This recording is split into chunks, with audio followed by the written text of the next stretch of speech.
Hola, bienvenidos a un episodio más de nuestro podcast de Guardias y Charlas. Soy el doctor Rodolfo Doblado, ginecólogo y obstetra con una subespecialidad en medicina reproductiva. Y yo soy la doctora Gabriela Vargas, ginecóloga y obstetra. Y el día de hoy te traemos un tema importantísimo, un tema que cambia totalmente el pronóstico de todos los embarazos y seguramente te va a interesar si eres médico general, si eres enfermera o si eres una embarazada que está llevando un control prenatal. Hoy vamos a hablar, como dijo la doctora Gabriela, sobre los controles prenatales. Muchas personas piensan que el control prenatal solo es llegar a la consulta, que te tomen la presión, que te midan tu pancita, ver cuántas semanas tienes, pero realmente es que es más que eso. El control prenatal nos permite detectar riesgos o enfermedades que tú ya tengas y así poder tratarlas para evitar complicaciones durante tu embarazo. El control prenatal te ayuda a detectar momentos y situaciones que definitivamente cambian por completo el pronóstico del embarazo y por lo tanto la salud de la mamá y de ese bebé que viene en camino. Entonces, ¿qué es realmente un control prenatal? Sabemos que el control prenatal es visto como una rutina, pero realmente es más que eso, es medicina preventiva de alto impacto que nos ayuda a determinar factores de riesgo para que las pacientes no desencadenen enfermedades como diabetes gestacional, la temida preeclampsia o que el bebé no se nos vaya a quedar pequeño y vaya a sufrir una restricción del crecimiento y no va a llegar a tener todo ese potencial para el cual fue programado, ¿no? Y no es que solo, o sea, vamos a prevenirlo. Muchas madres, a pesar de que nosotros tomemos todas las medidas preventivas o que tomemos en consideración todos los riesgos de que esta mamá puede tener para desarrollar una enfermedad en el transcurso de su embarazo, creo que es importante que una vez que la madre la desarrolla, la detectemos a tiempo y la tratemos a tiempo, porque eso mejora en gran manera el pronóstico y la sobrevida tanto de la mamá como del bebé. Es decir, la mamá acude al primer control prenatal. Ese primer control prenatal es fundamental que usted lo haga cuando usted se da cuenta que está embarazada. Usted se dio cuenta, o sea, usted tiene pareja, usted no planifica, usted tiene ausencia de menstruación, usted hágase la prueba de embarazo, ¿verdad? Y si esa prueba de embarazo está positiva, agende su control prenatal con su ginecólogo o con su médico general, porque ese primer control prenatal nos va a dar información tan crítica, tan valiosa, que si no la hacemos en ese momento, podemos al final tener muchos errores en cuanto a la datación del embarazo, en cuanto a tantos factores de riesgo. Entonces, ese primer control prenatal que usted se hace cuando usted se da cuenta que está embarazada y que tiene que ser antes de las 14 semanas, incluye ciertas cosas. Es importante realizarse este control prenatal. ¿Por qué? Una, porque en este control es cuando podemos fechar o datar, como decimos nosotros, la edad gestacional más certera. Exacto. Recordemos que ya habíamos comentado del ultrasonido que se realiza en estas semanas, ¿no? También aquí podemos ver el tamizaje de aneuploidías, iniciar algunos medicamentos como la aspirina en las pacientes que tienen alto riesgo de desencadenarnos una preeclampsia. Podemos detectar esos riesgos para minimizar estas enfermedades y las complicaciones. y las complicaciones o encontrar también algunas enfermedades. Exacto. Hay pacientes que ya son hipertensas, no se habían dado cuenta. Hasta que llegan al control prenatal y les toman la presión. Entonces, como decíamos, el control prenatal no es solo llegar, tomarte la presión, pesarte y medirte la pancita. Eso va más allá que eso. Y otra cosa importante y que yo creo que debe de quedar como muy claro, no solo para las pacientes, sino para los médicos generales, las enfermeras, los estudiantes, es que iniciar un control prenatal no es solo iniciar ácido fólico y hierro o prenatales, va más allá que eso. Hay medicamentos que ya se han estudiado, ¿verdad? Como la aspirina, por citar un ejemplo, porque hay más, que nos van a ayudar a reducir el riesgo de preeclampsia y que hoy por hoy, ¿verdad? Se está manejando prácticamente a todas las pacientes con aspirina, ¿verdad? Con 150 miligramos de aspirina por la noche. Y qué importante es que las pacientes no se dejen llevar por la información que ciertas personas que no son expertas en el tema o que no saben, les dan como que la aspirina les puede provocar abortos o que la aspirina les puede causar malformaciones en el bebé y nada que ver, ¿verdad? Si el ginecólogo o el médico o la norma nacional establece que usted debe tomar aspirina, ¿verdad? Debe de tomarla sin miedo porque es algo que ya está estudiado. Que hoy tenemos mucho problema de desinformación y con eso las redes sociales y tantas personas que se creen médicos o influencers que dan consejos de medicina sin saber, qué difícil es, ¿verdad? Querer hacer entender a las pacientes qué es lo que deben hacer en el embarazo. Y la aspirina es un medicamento que ha estado sumamente estudiado alrededor de los años. Creo que sin error a equivocarme es el medicamento que más se ha estudiado. Sabemos que es muy seguro en el embarazo, que nos ayuda a prevenir complicaciones. No solo la preeclampsia, también aquellas pacientes con pérdidas estacionales recurrentes. Se ha visto que favorece este medicamento y que es una maravilla para que puedan lograr el objetivo de tener un bebé.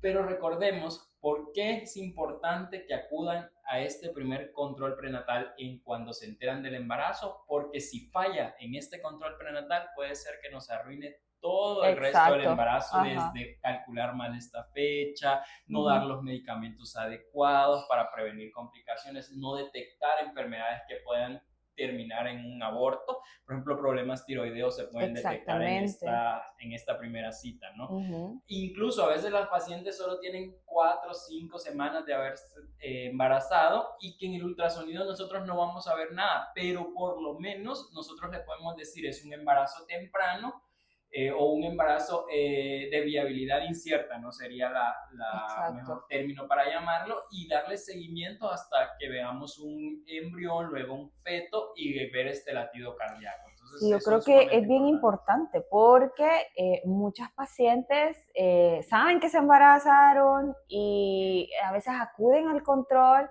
y le dicen, no, ahorita no es necesario que sea el ultrasonido, hágaselo hasta que ya tenga como 4 o 5 meses y de paso ya ve si es niño o niña, que es un error, porque en este momento, no solo el ultrasonido, la evaluación de este momento es que es crítica para el pronóstico del embarazo. No solo ver cuánto realmente tiene la gestacional, sino, como vos decís, los riesgos, ¿será que esta paciente es hipotiroidea? Interrogar, ese primer interrogatorio, ese primer contacto con la paciente que nos va a dar una riqueza de información que nos va a ayudar a esa paciente, a que esa paciente lleve un control adecuado y que lleve un embarazo, ¿verdad?, lo más tranquilo posible dentro de su. También es importante ver que el embarazo esté dentro del útero, porque muchas veces el embarazo está en las trompas, puede estar en el ovario, en otra localización, que cuando nos damos cuenta, si no se envía un ultrasonido hasta que la paciente está grave, llega grave al hospital, ¿verdad? Hace poco tuve un caso de una paciente que estaba embarazada, pero solo tenía la prueba de embarazo. Entonces, de repente, pues ella llegó a su clínica materno-infantil, ¿verdad? Se había desmayado, no tenía sangrado, la señora no tenía sangrado, la señora se desmayó en su casa, la llevaron, estaba con datos de bajo gasto cardíaco, estaba con presión baja, estaba taquicárdica, y como no tenía ultrasonido y solo estaba embarazada, entonces la mandaron con un embarazo de 5 semanas, como un choque séptico, foco de entrada urinario. Y la señora era realmente un embarazo ectópico que se había roto y que estaba sangrando por dentro y por lo tanto había hecho datos de bajo gasto cardíaco. Entonces, qué importante es esa primera consulta en la que una persona capacitada te va a decir qué hacer paso a paso. Sí, era un choque, pero no séptico, era hipovolémico. Sí, exactamente. Por esa pérdida exacto. de volumen que había tenido esta paciente. Entonces, todo eso nos ayuda a minimizar estas complicaciones. Un buen control prenatal es revisar desde la primera consulta cómo están esos ovarios, qué hay dentro del útero, si hay líquido libre, o sea, es muy, muy importante. Además, otra cosa muy importante es que la paciente aprenda ella a detectar signos de alarma. Exacto. O sea, si hay dolor de cabeza, incluso los vómitos, porque muchas veces el tener mucha cantidad de vómitos ya no es de una emesis normal del embarazo, hay una patología, hiperemesis gravídica, que también requiere que la ayudemos. Las infecciones urinarias nos predisponen a abortos, ¿no? Que más frecuentes en las mujeres. Los dolores abdominales fuertes ya nos hacen pensar, incluso hay patologías quirúrgicas que en el embarazo pues como que florece las apendicitis, Las la colecistitis. colecistitis. Entonces, llevar el control prenatal con un ginecólogo o con un médico general que esté bien capacitado, incluso una enfermera que esté muy bien entrenada, es sumamente Fundamental, importante, es exacto. fundamental. Ahora, ¿qué dice las normas internacionales acerca de cuántos controles prenatales debería tener una mujer por lo menos, ¿no? Por lo menos son 8. Menos de 8 ya es un control prenatal subóptimo. Entonces, antes manejábamos que mínimo 4 o 5, pero hoy por hoy se sabe que con 8 controles prenatales podemos asegurar que esa paciente tenga una buena evolución. Menos de eso es un control prenatal subóptimo. Y recuerden que en este momento del embarazo es cuando la paciente tiene que estar, como vos decís, más consciente de tantos signos de alarma. Es decir, dependiendo del trimestre, nosotros le vamos orientando qué signos de alarma necesitan que usted acuda a su centro asistencial de evaluación. Eso es bien importante porque hay pacientes que a veces a las 15 semanas, una paciente que por primera vez está embarazada, te llega porque el bebé no se mueve. Y realmente a las 16 semanas una paciente que es primigesta no percibe esos movimientos. El bebé sí se mueve, pero ella todavía no lo percibe. ¿Qué pasa? Que sus vecinas, sus otros familiares le dicen, no se te mueve y no lo sientes. Entonces le preocupa, pero por eso en el control prenatal debemos aclarar estas dudas. Nosotros decimos, tranquila, una paciente primigesta va a percibir estos movimientos hasta después de las 20 semanas. Ya cuando ha tenido embarazos previos, pues sí, entre las 16 y 18 va percibiendo. Ahora, ya cuando está hacia el final del embarazo, ahí sí nosotros le decimos, por lo menos debe moverse o que ella percibe estos movimientos 10 veces en el día. Hay otra cuestión bien importante con la cuestión de los movimientos, y es que también he tenido pacientes que creen estar embarazadas, que dicen que se mueve su bebé y tienen pruebas de embarazo negativas. E incluso me han llegado con carnets de control prenatal, ¿verdad? O sea, qué importante es llevar tu control prenatal con alguien que realmente sabe, porque eso te puede ahorrar hasta la pena de, una vez me llegó una al hospital que ya estaba con contracciones, y cuando yo le pongo el transductor, no estaba embarazada. Y yo, señora, pero no está embarazada. Sí, yo estoy embarazada y ya voy a parir, o sea, y qué triste porque con el carnet de control prenatal, ¿qué es lo que pasó ahí? No lo sé. Un mal control prenatal, un mal control prenatal. ¿No? Porque no todos estamos capacitados para dar controles prenatales. Y no solo estoy hablando de ginecólogos, ¿no? Porque pues obviamente nosotros nos dedicamos a esto y es pues más común que veamos este tipo de pacientes, pero durante estudiamos medicina general muchas veces no nos gusta la ginecología, la obstetricia y más bien nunca rotamos, pero al egresar pues a veces son las que mayor volumen de pacientes tenemos en los centros. Es la que mayor volumen de pacientes tiene. Y es a la que más le huyen los médicos generales. Uno que trabaja en el sector público lo ve, o sea, en el centro de salud y en el hospital. Nadie quiere ir a turnar al área de obstetricia o al área de ginecología, porque es que es un área tan crítica. Ahí son 2 vidas y cualquier error te puede costar la vida de una de esas 2 personas o las 2. Y obviamente somos seres humanos, ¿verdad? Y nadie quiere causarle el mal a otro, pero, o sea, se tratan con tanto cuidado estas pacientes y son tan complicadas que la mayoría les huye.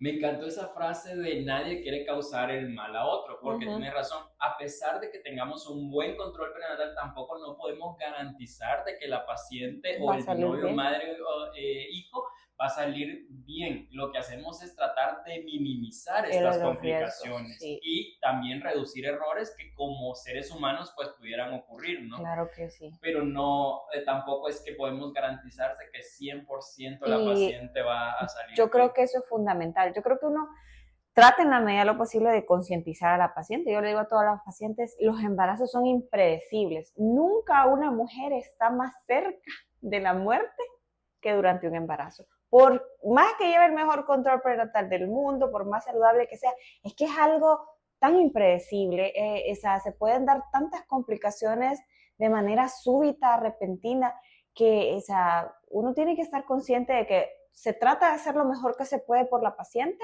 ¿verdad? Y si la paciente lleva un control adecuado y si la paciente se trataron de minimizar todos los riesgos, probablemente va a salir todo bien y eso es lo que esperamos. Y nos da mucha felicidad ver a esas señoras con sus bebés en las manos, que salen felices, ¿verdad?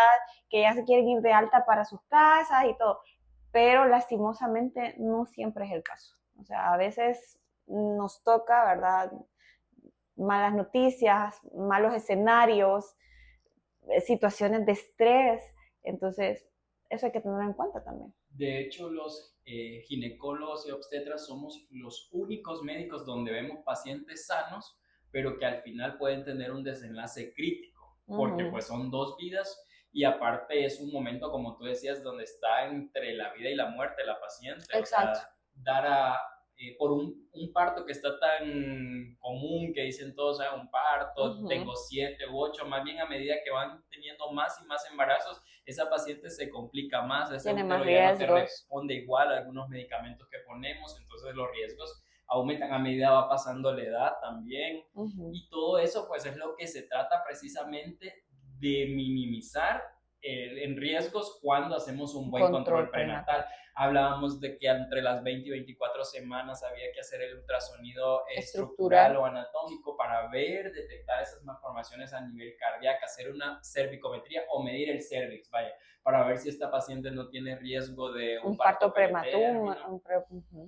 Que si bien es cierto, hoy por hoy los partos prematuros, ¿verdad? La mayoría de bebitos pues salen bien, siempre pueden haber bebés con secuelas, ¿verdad? Graves. Siempre un bebé prematuro genera bastante gasto, no solo en el sector público, vaya, si lo llevaste a nivel privado, eso también te va a generar bastante gasto, son elevados, ¿verdad? Los cuidados para un recién nacido prematuro.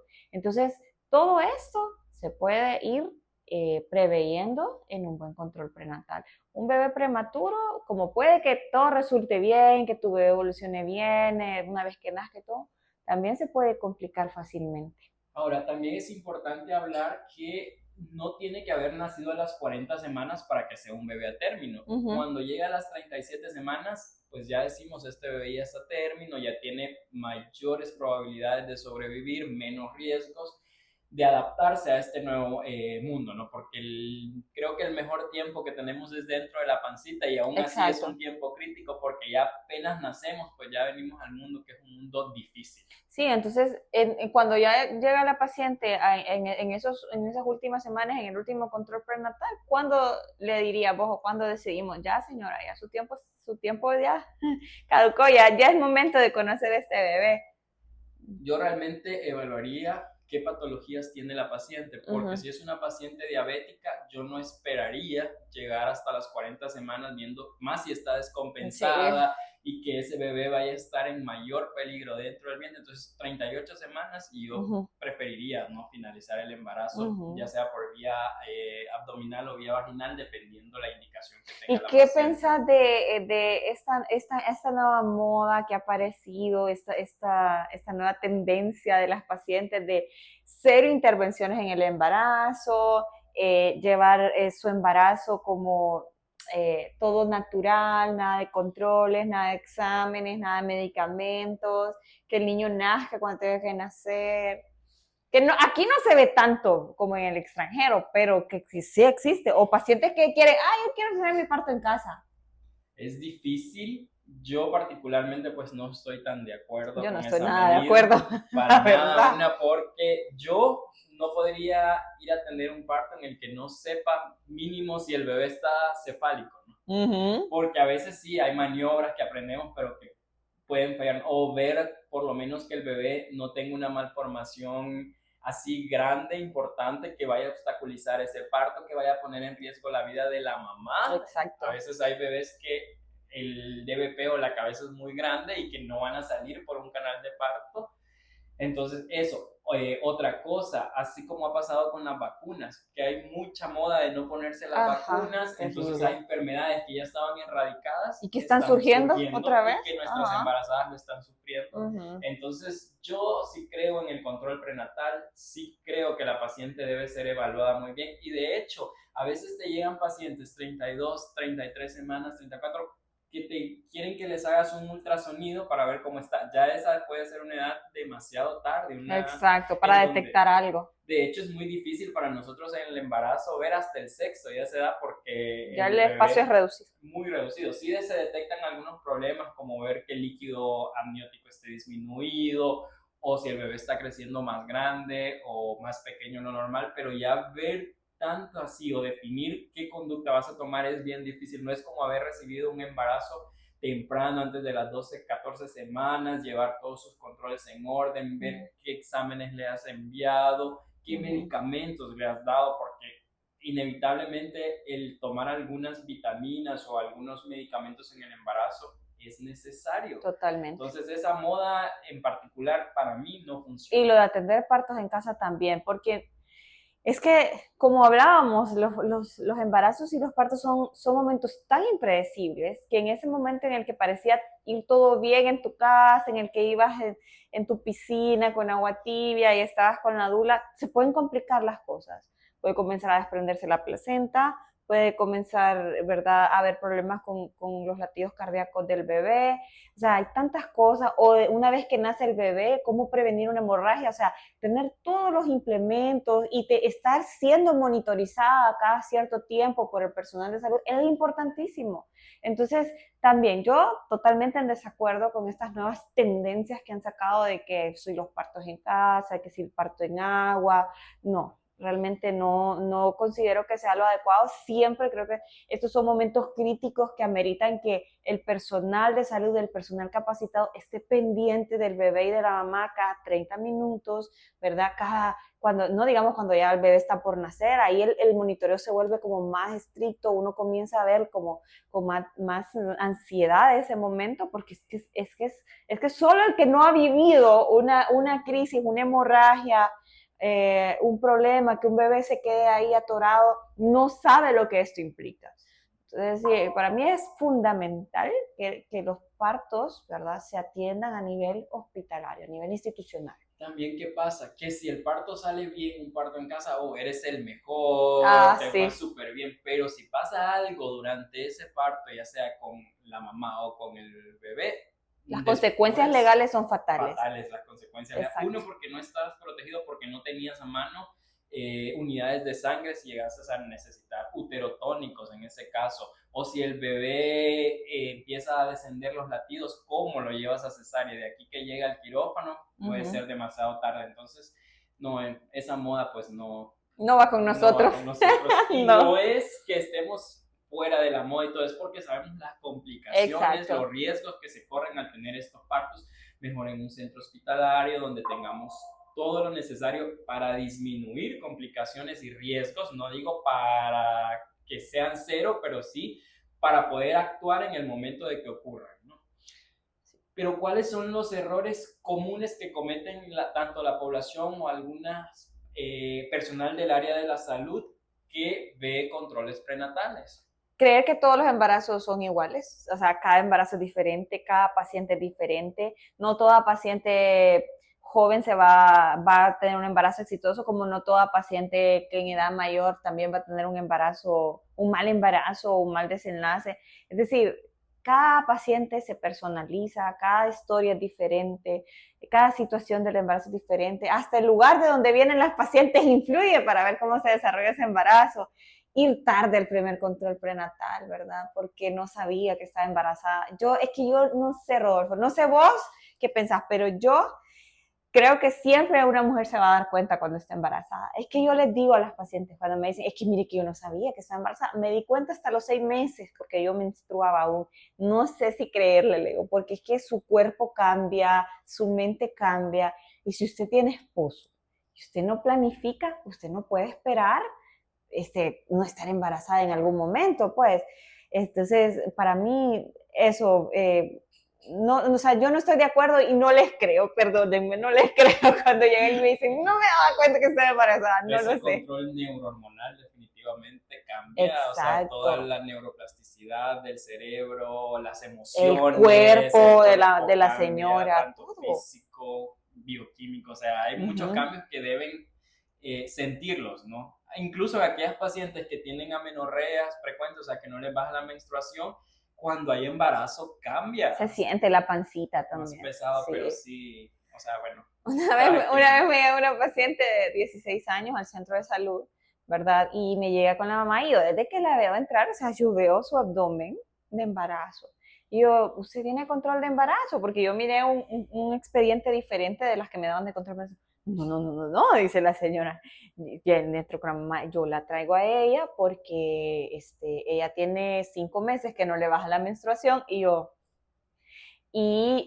estuve un tiempo así, dice la mamá, pero yo era porque había tenido una infección y la mamá me contó una historia ahí. Mire, pero viene que lo principal en una jovencita sin menstruación es hacer la prueba de embarazo. No, no, no, no, no. Ella es señorita, ella la tenemos estudiando en la casa.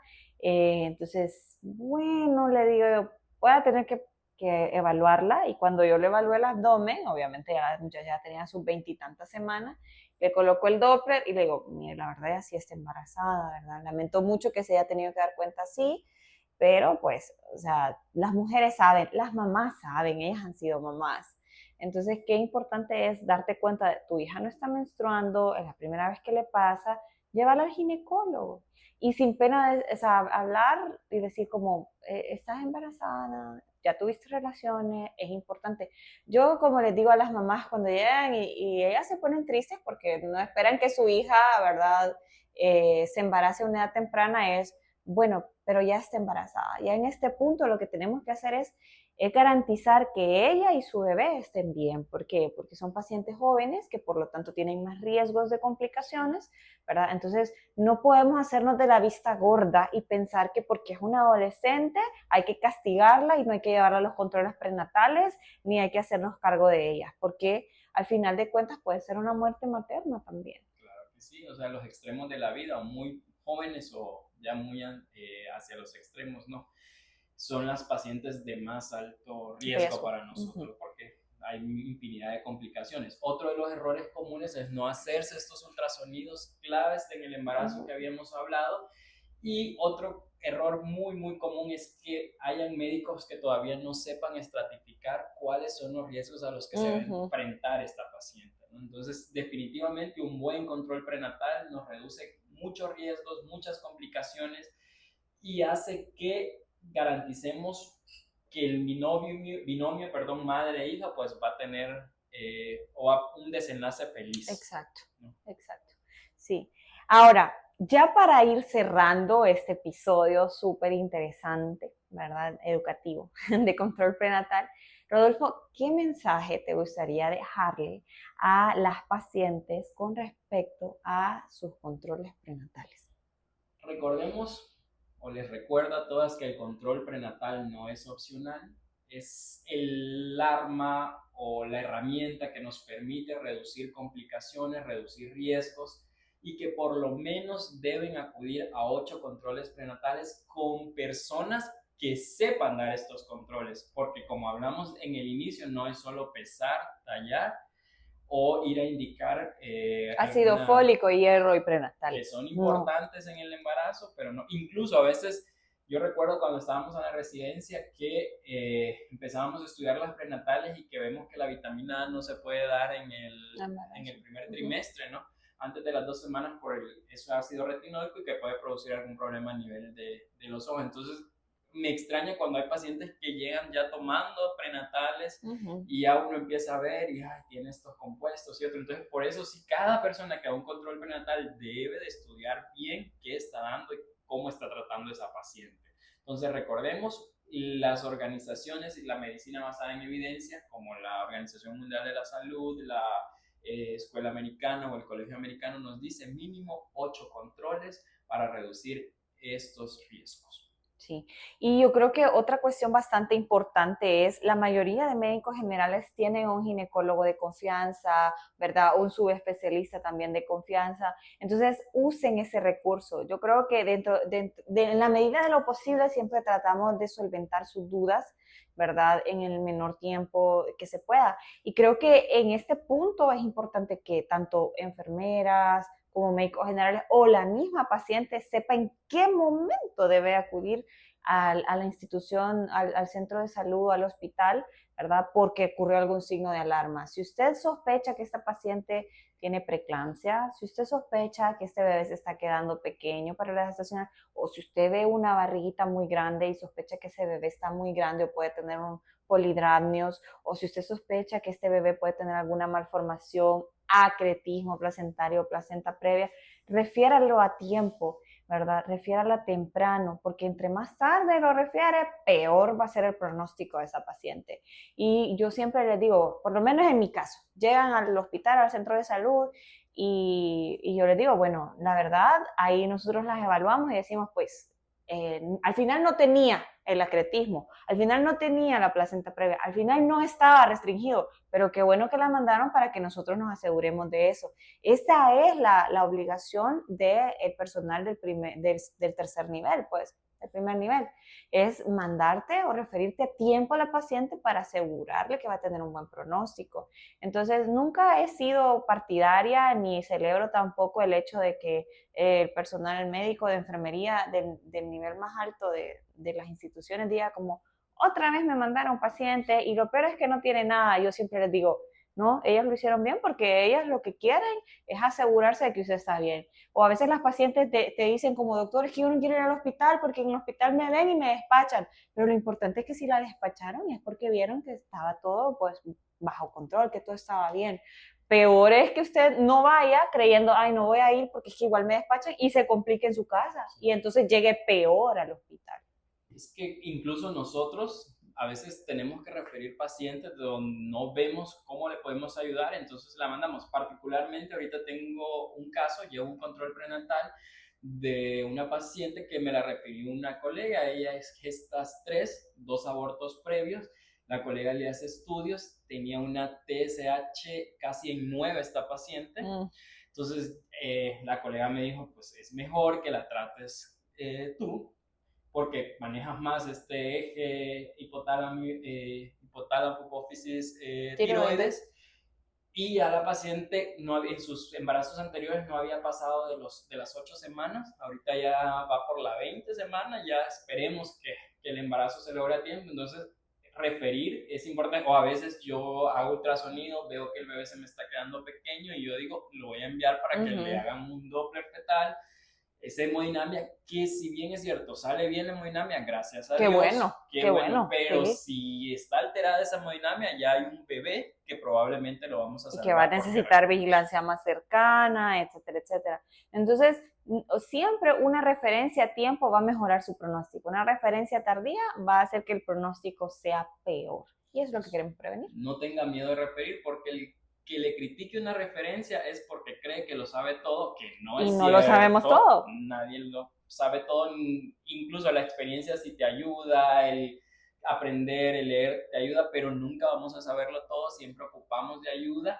Si tengo una duda, es mejor referirlo, que otros ojos lo vean. Exacto. Y entre 2 ojos, 4 ojos se ve mejor. O sea, entre más personas vean a esa mujer, van a minimizar más riesgos. Si está normal todo, solo se lo van a contrarreferir y van a decir, se evaluó, está todo bien, pero usted salió de su responsabilidad. Claro. Entonces, yo soy estoy particularmente a favor de que se refiera cuando uno tenga una duda, por muy pequeña que sea. Si el colega vio algo que le llamó la atención o que le causó la inquietud, está bien que quiera aclarar su duda y quiera que porque las referencias siempre son porque ellos quieren que la paciente esté bien, quieren que ambos estén bien. No te van a mandar a una paciente solo porque mandarla a pasear, menos si vienen de lugares postergados, jamás. Entonces, yo creo que es una mentalidad que debemos de cambiar, ¿verdad? Pensar que las referencias son porque queremos hacer perder tiempo a las pacientes o porque se quieren deshacer del trabajo. Algo vieron en esa paciente que nosotros tenemos que corroborar. Y bueno, pues les agradecemos mucho el estar con nosotros el día de hoy. Recuerden que siempre agradecemos sus sugerencias y pues esperamos tenerlos con nosotros en el próximo episodio, donde vamos a tener invitados muy importantes. Este mes de mayo es el mes de la salud mental, entonces esperamos tener con ustedes, con nosotros y con ustedes en el próximo episodio a alguien que nos oriente mucho acerca de este tema que está bastante descuidado, ¿verdad? Hoy en día. Importante. Sí. Entonces, muchas gracias por su preferencia. Hemos tenido pues un incremento de los seguidores en el podcast, así que creemos que les está gustando este contenido, pero igual déjenos sus comentarios y hasta la próxima.